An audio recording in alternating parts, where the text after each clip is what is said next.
سلام، وقتتون بخیر.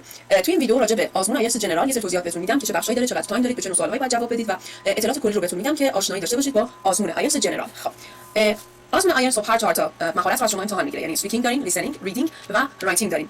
لیسنینگ توی آزمون آیلتس اسپیکینگ توی آزمون آیلتس جدا گرفته میشه توسط اگزامینر یا ممتحن که من خودم براتون آزمون رو برگزار میکنم. آزمون اسپیکینگ رو تایمی که میخواد در حد 10 تا 15 دقیقه هست و جدا ازتون اسپیکینگ رو خواهم گرفت. هر زمانی که فرصت داشتین میتونید با من هماهنگ بکنید و حالا به صورت ویدیویی با هم یک ویدیو کال داشته باشیم و آزمون رو من اونجوری ازتون برگزار میکنم. اما بخش دیگه آزمون، یعنی سه تا مهارت دیگه جدا از اسپیکینگ که شامل مهارت ریدینگ، لیسنینگ، ریدینگ و رایتینگ میشه، شما بعد خودتون آزمون رو بدید. حالا چند تا کار میتونید بکنید. من فایل آزمون رو، یعنی کتابش رو براتون دارم میفرستم، یک تست از کتاب مجموعه کتاب کمبریج که الان بهتون نشون خواهم داد.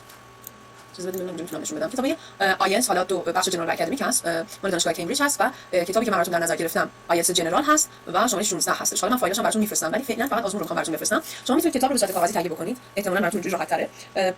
حالا براتون عکس کتاب رو میفرستم و میتونید جمله همین 16 رو تهیه بکنید به صورت کاغذی و آزمون رو اونجوری برگزار بکنید. حالا قسمتایی که شما بعد آزمون بدید به چه صورت هستش. ببینید این کتاب توسط دانشگاه کمبریج یا کمبریج اومده طراحی شده برای کسانی که میخوان آزمون آیلتس بدن و تا اونجایی که ممکنه سعی کردن که از نظر سطح سوال و سختی مشابه با خود آزمون آیلتس واقعی سوالات رو طراحی بکنن و به شما خیلی کمک میکنه که با سیستم امتحان آیلتس آشنا بشید. حالا ما در طول این در واقع برنامه‌ای که قرار با هم داشته باشیم چند تا آزمون از آزمون من به شما میدم، هر چند وقتی باید حل بکنید و ببینیم که چقدر پیشرفت کردید. این آزمون اولی است. من میخوام سطح کلی شما دستم بیاد و ببینم که در واقع کدوم قسمت نقاط قوت شما، کدوم قسمت نقاط ضعفه که بتونیم با هم روشون بیشتر کار بکنیم. خب همونطور که شما گفته بودید من شما میخواین آزمون جنرال بدیم، پس ما روی جنرالش کار می‌کنیم و قسمتی که متفاوت هست بین جنرال و اکادمیک بخش ریدینگ و رایتینگش هست که متفاوت هست و سطح سختی و سطح سوالات و مدل سوالاتی که متفاوته. اما در بخش لیسنینگ و اسپیکینگ شما یک نوع سوال خواهید داشت، چه آزمون اکادمیک بدین چه آزمون جنرال بدین. خب آزمون کلا تایمش چطوری هست؟ ببینید آزمون آیلتس بخشی که شما کاغذی هست و اسپیکینگ ندارین 2 ساعت و نیم شما وقت دارید که آزمون بدین. حالا به چه صورت هست این 2 ساعت و نیم تقسیم میشه بین چند تا مهارت دیگه؟ یکیش لیسنینگ، یکیش ریدینگ و در نهایت هم شما برای رایتینگ فرصت خواهید داشت. خب برای لیسنینگ چقدر تایم دارید؟ اینجا نگاه کنید 30 دقیقه شما برای لیسنینگ تایم دارید. 4 تا بخش داره آزمون لیسنینگ، 40 تا آیتم یا 40 تا سوال بهتون داده میشه و حدود 30 دقیقه فرصت دارید که لیسنینگ رو جواب بدید. معمولا اینطوری هستش که برای اگر کاغذی باشه اون سوالا رو بهتون میدن، یک انسر کی یا در واقع انسر شیت ببخشید انسر شیت یعنی پاسخنامه رو بهتون میدن و تایم به شما میدن، حدود یه چند دقیقه تایم آخر آزمون بهتون میدن که بعد از اینکه همه جواباتون رو تو سوال اصلیتون برای اصلی علامت زدید ترانسفر کنید و منتقل بکنید به پاسخنامه اصلی. پس لیسنینگ 30 دقیقه 4 بخش دارید، 40 تا آیتم دارید یا 40 تا سوال و نکته مهمی که لیسنینگ رو که شما گوش میدید یک بار بیشتر نمیتونید بهش گوش بدین و امکان تکرار وجود نداره توی سوالات. پس اگر شما خواستید توی آزمون بدین فقط یک بار بعد گوش بدین. بعد خدمت شما عرض کنم که خب ما ببینید الان اینجا دیگه میریم سراغ ریدینگ. این بخش جنرال اومده گذاشته، ببینید تایماشو در واقع سکشن ها با هم برابره، فقط سطح سوالات متفاوته. خب ما توی قسمت جنرال و حالا آکادمیک هر دو 60 دقیقه شما وقت دارید. پس 30 دقیقه لیسنینگ رو میدید، تموم میشه میذاریدش کنار. سوال اصلا ازتون جمع میکنن واسه کاغذی، یعنی لیسنینگ شما میدین دیگه برمیگردیم بهش.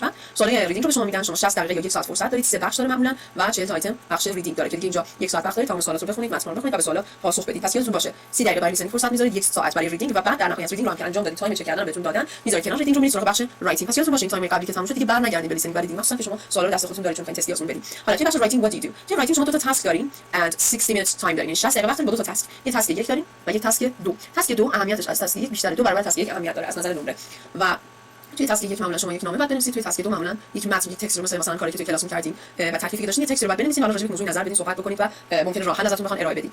پس 60 minutes هم برای رایتینگ وقت دارید و کلا اینا با هم دیگه میشه 2 ساعت و نیم و شما دیگه حق ندارید برگردید. یعنی من توصیه می‌کنم که حتما روی تایم دقت بکنید، بیشتر از 2 ساعت و نیم وقت برای تست نذارید که ببینید شما چقدر با اون تایم اصلی میتونید سرعتتون چقدر مدیریت زمان دارید، اینا رو همه باید شما در نظر بگیرید. پس 2 hours and 30 minutes listening, 30 minutes reading and writing each 60 minutes and speaking معمولا جدا از شما گرفته میشه توسط ممتحن، حتی روزش معمولا جدا هستش و همونطور که گفتم من با شما یک ویدیو کال خواهم داشت و بین مدت 11 تا 14 دقیقه حالا مثلا همین آره 11 تا 14 دقیقه با هم صحبت می‌کنیم راجع به اون تاپیک هایی که براتون در نظر گرفته شده و طبق اون مهارت اسپیکینگ شما رو میسنجیم و اینو میگم تایمش رو با هم دیگه هماهنگ بکنید، تایمی است که با هم هماهنگ بکنید و کلا اگه همین رو با هم جمع کنیم 2 hours and 44 minutes تایم دارید، 2 ساعت و 44 دقیقه وقت داریم. ولی خب میگم اون 14 دقیقه اسپیکینگ جدا هست. اوکی خب توضیحات کلی رو من بهتون دادم، حالا یه ذره دیگه وارد جزئیات هر مهارت و سوالاش میشیم و شما آشنایی کلی رو با کلیات آزمون جنرال خواهید داشت. خب در مورد لیسنینگ 4 تا پارت گفتیم داره، پارت 1 2 3 and 4 که هر کدوم مجموع سوالات مربوط به خودش رو داره. پارت 1 and 3 is usually a conversation between multiple people. مثلا پارت 1 it's between 2 people، دو نفر با هم صحبت می‌کنن. پارت 3 is between look at here up to 4 people، ممکنه 2 تا 3 تا یا 4 تا آدم با هم صحبت بکنن and it's part 3.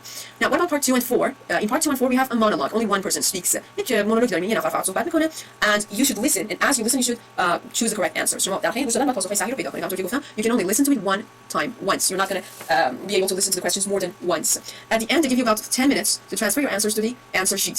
در دقیقه بهتون وقت میدن که پاسخاتون منتقل بکنید به اون پاسخنامه. حالا انواع سوال بخشش بهتون گفتم. حالا خود سوال چجوریه؟ مالتیپل چویس، میتونه تستی باشه، مچینگ باشه، شما باید چیزا رو هم مچ بکنید، وصل کنید، ممکنه پلان، مپ، دیاگرام بهتون بدن که لیبلش بکنید، یعنی برچسب بزنید روی نقشه، بخشش خالی بدن، شما مثلا بگید که اون بخش چیه، یک فرمول بدن کامپلیت کنید، یه سری نوت باشه شما لازم باشه کامپلیت کنید، تیبل یا جدول رو ازتون میخوان کامپلیت کنید، یک نمودار یا فلو چارت رو بهتون میدن، ممکنه بدن سامری کامپلیشن، ممکنه خلاصه‌ای باشه که لازم باشه کاملش بکنید، جملات رو کامل بکنید و اینکه سوالاتی که پاسخ کوتاه دارن یا short answer questions. خب پس این شد بخش listening و 30 minutes. پس 30 minutes یادتون نره. reading رو داریم، بخش reading 3 sections، 3 تا بخش داره، 40 questions. خب حالا از چیزای مختلف متن رو گرفتن، از مجله، کتاب، نمیدونم دستورالعمل، روزنامه، دفترچه‌ها و تبلیغات و حالا اطلاعیه ها مثل موارد مختلف جمع آوری کردن تو این سوالات. حالا 1 2 3 گفتیم 3 سکشن داره. section 1 we have text relevant to basic linguistic survival. در واقع مهارت‌های پایه‌ای انگلیسی رو از شما میاد آزمون میگیره که چقدر در مهارت‌های پایه‌ای چقدر خوب هستین، چقدر ضعیف یا قوی هستین. معمولا factual information نیست، اطلاعات فکت هست، اطلاعات واقعی هست. با توجه به تکست بعد پاسخ بدید دیگه. second part چیه؟ میاد روی work context کار میکنه. حالا مثلا زمینه‌های کاری فکر می‌کنم و یه مقداری پیچیده‌تر میشه. از 1 2 3 هر چیز از 1 به 3 نزدیک میشه، کامپلکس‌تر و پیچیده‌تر میشه. بخش سوم که سخت‌تر از بخش‌های دیگه هستش، تکست‌های وسیع‌تر و گسترده‌تری داره، extended تر هستن، یعنی گسترده بیشتر باز شدن، استراکچر و ساختار پیچیده‌تری دارن و تمرکزشون معمولاً روی در واقع توصیف هستش یا ممکنه دستورالعملی باشه، به جای اینکه آرگومنتیتیو باشه. یعنی چی؟ یعنی که تو در واقع راجع به یک موضوع بحث نمی‌کنه که بیاد نقطه نظرات متفاوت رو در نظر بگیره، بیشتر فهمیت موضوع رو تشریح و تبیین می‌کنه. سوالات مختلفی باز معمولاً داره، multiple choice یعنی تستی، identifying information، شما باید اطلاعاتی رو تشخیص بدین. یعنی چی؟ یعنی مثلا true false not given شما میگن شما تشخیص بدید که اون جملات توی تکست در مورد تکست true هست با توجه به تکست true false یا اینکه اصلا توی تکست وجود نداره. what else ممکنه مثلا سوالاتی به شما بدن که با توجه به اون سوال شما باید در مورد نظر نویسنده متن نظر بدید. مثلا بگید که آیا اون ادعاهای سه نوع درست غلط not given یا حقیقت داره با توجه به نظر نویسنده یا نه یا نمیدونیم. کسی اطلاعات با هم ربط بدید، ممکنه اینفورمیشن رو بخواید مچ کنید یا عناوین پاراگراف ها رو مچ بکنید به پاراگراف ها یا سری ویژگی‌ها رو مچ بکنید، ممکنه انتهای یه سری جملات رو لازم باشه مچ بکنید و sentence completion یعنی که جملاتی رو کامل بکنید، summary completion خلاصه رو کامل بکنید، یه سری در واقع نوت‌های رو کامل بکنید، جدول رو کامل بکنید، نمودار رو کامل بکنید یا لیبل بزنید و سوالاتی با پاسخ‌های کوتاه شورت انسر دارید. پس یه بار مرور می‌کنم، شما برای ریدینگ 60 minutes دارین و این 60 minutes رو بعد در 3 تا سکشن 3 تا بخش شما تقسیم بکنید. اینا باید حواستون به تایم باشه و چون بار دارین می‌تونید خیلی سعی کنید استرس نداشته باشید، فقط تمرکز بکنید با توجه به تایمی که دارید، مواردی که به نظر میاد آسان‌تره، مواردی که به نظر میاد براتون راحت‌تر، اول روی اونها تمرکز بکنید ببینید که بخش ریدینگ چون می‌زنید که به ترتیب داره پیش میره. و در نهایت میریم سراغ بخش رایتینگ. پس ریدینگ و لیسنینگ و اینا دیگه بهش نگاه نکنید اگر تایمتون تموم شده و حالا دیگه فقط روی رایتینگ که 6 بخش 60 دقیقه 60 minutes وقت دارید، دو تا تاسک دارید توی رایتینگ، روی اون بعد تمرکز کنید. تاسک اول معمولا توصیه میشه که 20 دقیقه روش وقت گذاشته بشه و شما بعد 150 تا کلمه بنویسید. تاسک دومتون رو 40 minutes 40 دقیقه وقت بذارید، معمولا 250 کلمه بعد بنویسید. و ببینید اینجا داریم که تاسک 2 نمرش 2 برابر تاسک 1 یعنی 2 برابر روی تاسک ببخشید نسبت به تاسک 1 روی نمره 2 برابر تاثیر داره، پس 2 برابر اهمیتش بیشتر هست. خب in task 1 as I said before you should write a letter. There's a situation and they ask you to write a letter maybe to request information, to ask for some information or explain the situation. شما میخواین یه سری در واقع اطلاعاتی رو بگیرید، بپرسید راجع بهش، یک سیچویشن رو بیاین توضیح بدید. پس یه سری اطلاعاتی رو میخواین از کسی بپرسید یا توضیح بدید شرایطی رو و حالا راجع به اینا بیشتر میتونید صحبت بکنید. شما ممکن لازم باشه نیازاتون رو توضیح بدید، توی نامه خواستهاتون راجع بهش حرف بزنید، چیزی که دوست دارید یا دوست ندارید، نظراتتون رو بگید، ممکن شکایتی لازم باشه بکنید و اطلاعات عمومی رو در واقع استفاده بکنید. تاسک 2 چه تاسک 2 که 40 دقیقه گفتم بعدش تایم بذارید حدوداً یک نقطه نظری رو به شما میدن، دیدگاه یک کسی رو یا مثلا یک بحثی راجع به یک موضوعی رو یا یک مشکلی رو به شما پرزنت میکنن و از شما میخوان که حالا مثلا راجع به مشکل بیاید صحبت بکنید، یک سولوشنی ارائه بدید، پرزنت سولوشن که اینجا گفته، یا اینکه بیاید یک نظری رو جاستیفای بکنید، ازش دفاع بکنید، توجیهش بکنید، هم پرزنتش کنید هم توجیهش بکنید. یعنی بگید مثلا نظر من اینه یا این یه نظریه که وجود داره and this is for example a good opinion why because this because that. توضیح بدید که چرا این opinion خوبیه. and ممکنه این ایده رو شما به چالش بکشید یا بخواید ارزیابیشون بکنید، بگید که ایده خوبی هستن بعدن چرا و یه سری مدارک بعد در واقع بحث‌های موجود رو بیان ارزیابی بکنید و به چالش بکشید. پس این تاسک 1 و 2 کلاً 60 minutes. خب این کلیات بود. توی اسپیکینگ چیکار می‌کنید؟ این کلیات رو پس 2 ساعت و نیم وقت بذارید رایتینگ ریدینگ اند لیسنینگ رو خودتون انجام بدید توی خونه که فکر می‌کنم کاغذش براتون راحت‌تر باشه. می‌تونید برگه‌های امتحانات پرینت هم بگیرید، یعنی اینم میشه که کتابو نخواستید بگیرید فرق نمی‌کنه، هر جوری راحت بودید. اسپیکینگ هم که گفتم یک تایم رو با هم دیگه ما هماهنگ می‌کنیم و اسپیکینگ رو من امتحانش ازتون می‌گیرم. من خیلی کلی بهتون توضیح میدم اسپیکینگ چیه، خیلی نمی‌خوام وارد جزئیات بشم چون بعد که عملی انجامش بدید. پارت 1 شما خودتون رو معرفی می‌کنید، اینترودیوس می‌کنید، من که اگزامینر هستم خودم رو معرفی می‌کنم. یه سری جنرال اینفو ازتون خواهم پرسید، ممکنه در مورد خودتون باشه، خانواده‌تون باشه، خونه‌تون باشه، تحصیلاتتون، شغلتون، علایقتون و حالا یه سری موارد اینجوری ازتون سوال میشه. حدوداً 45 minutes it's going to last. و پارت 2 چه اتفاقی میفته؟ پارت 2 یک موضوع یا یک سوال رو من به شما میدم و ازتون میخوام که راجع به اون صحبت بکنید. ممکنه مثلا یک کلیدواژه چیزی هم بهتون بدم در مورد اون موضوع. I'm going to give you 1 minute, okay؟ من به شما یک دقیقه تایم پریپریشن میدم.